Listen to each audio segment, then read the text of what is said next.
Hi friends, if somebody asks you, what is more important to you?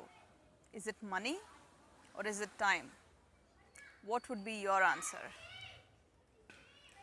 Let me tell you the facts. If you ask this question to all the successful business people, they will tell you that time is more important. Probably if you ask people like me, the middle class people who are striving to become something in life, or if you ask the people who don't have money, they will tell you that money is important in life. We may question the businessmen. We may say, okay, just because you've got the money, you're saying money is not important, time is important. But let's just think about it, right? If you have time in your hand, then you can figure out ways and means of making money. But let's say you're lying on your deathbed and you don't have time. You don't know when you're going to die. What can all the money in the world do to you?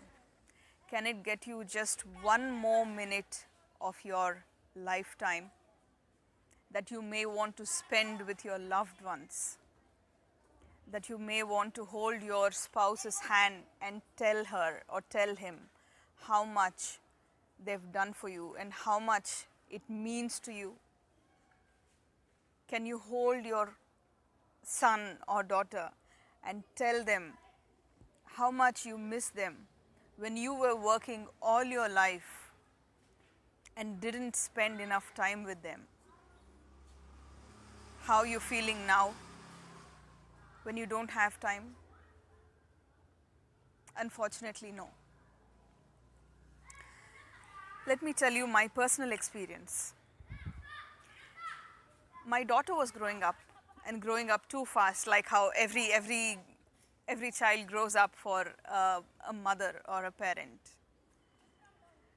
I had to go to another country to work for 6 months on secondment.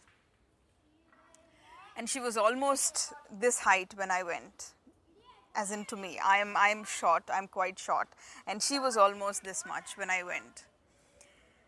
And my only prayer was that she shouldn't become more taller than me, because I wouldn't be able to carry her then when I returned.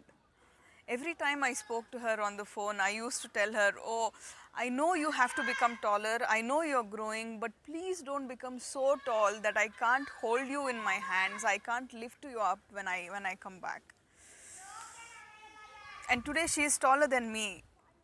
She looks up to me. I mean, she puts her hand on my shoulder and she looks up to me. I have to look up to her like this, but I miss those days. Not just those 6 months, I got multiple opportunities to travel, and it's a very good thing for a person in a corporate like me who wants to learn so many things, who wants to do so many things, who's got so much of exposure to culture, to language, to various different learnings. But then I missed the family life. I missed being with my daughter in her growing up years. Fortunately, today she is so close to me even at this age, which most parents don't have the privilege to. But I did lose a lot of her growing up time, which I am never going to get back in my life. But then I made up my mind, I need to be with her for the rest of her life. And that's the reason, that's the most important reason why I gave up my corporate career and I wanted to spend time with her, doing what I love, doing what I can involve her in doing, and each of us, both of us, can mutually grow.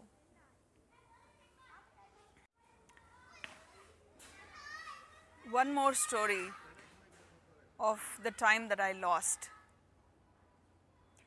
During the same period of my 6 months of travel to another country, my uncle as in my mother's sister's husband, the couple don't have kids, and they used to treat me like one. I am so privileged to have so many mothers in my life. And he was very, very old.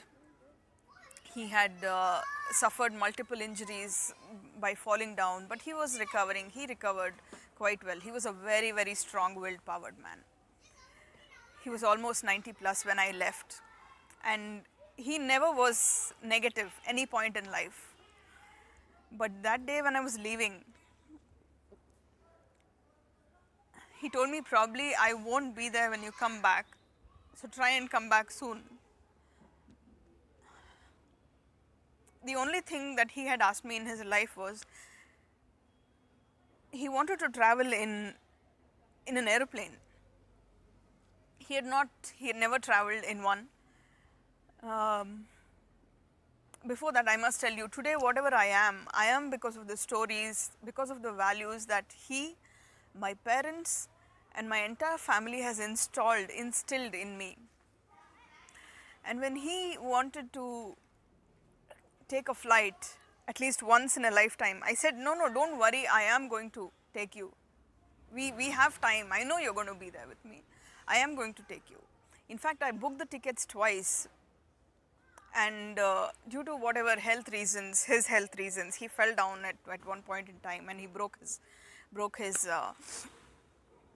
bone. So we had to cancel the flights. But when I was there, halfway through the 6 months, I get a call from my home saying he's no more. And I couldn't come back. I obviously couldn't do anything, but the time that I could have spent with him is not going to come back, right? How many of us have the same feeling?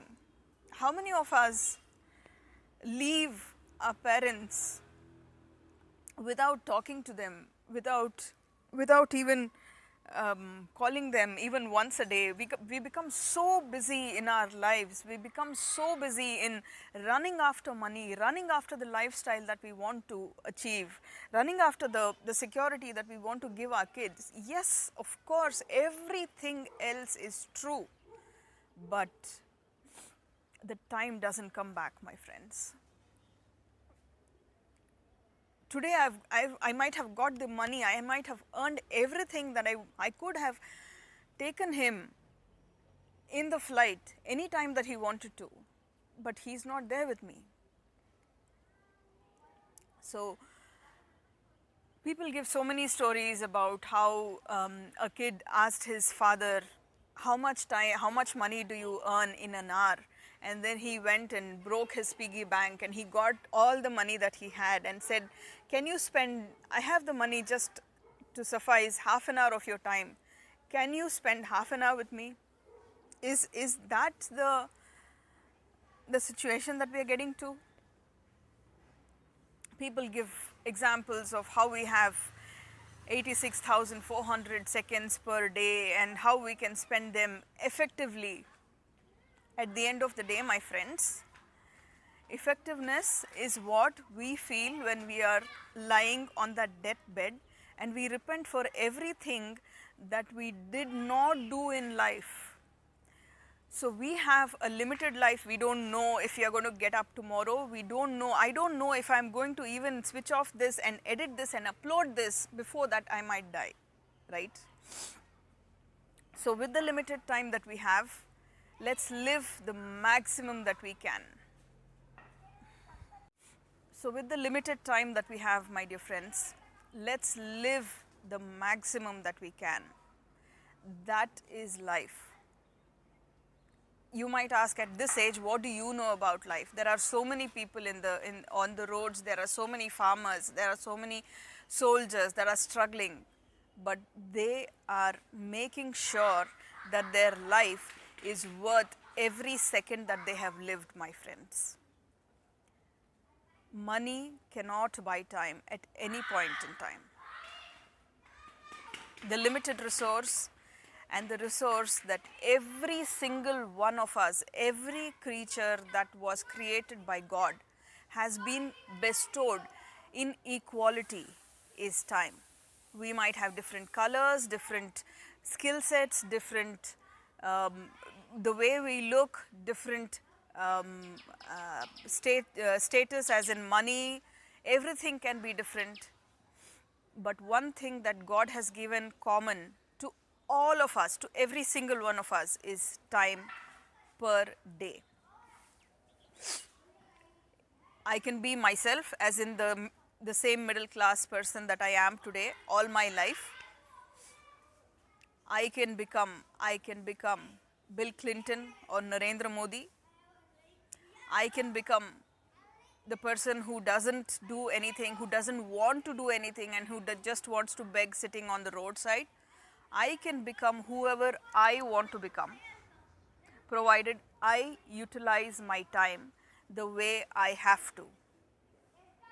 Not giving up on relationships, not giving up on your personal growth, not giving up on your own health, but yet utilizing every single moment that I have,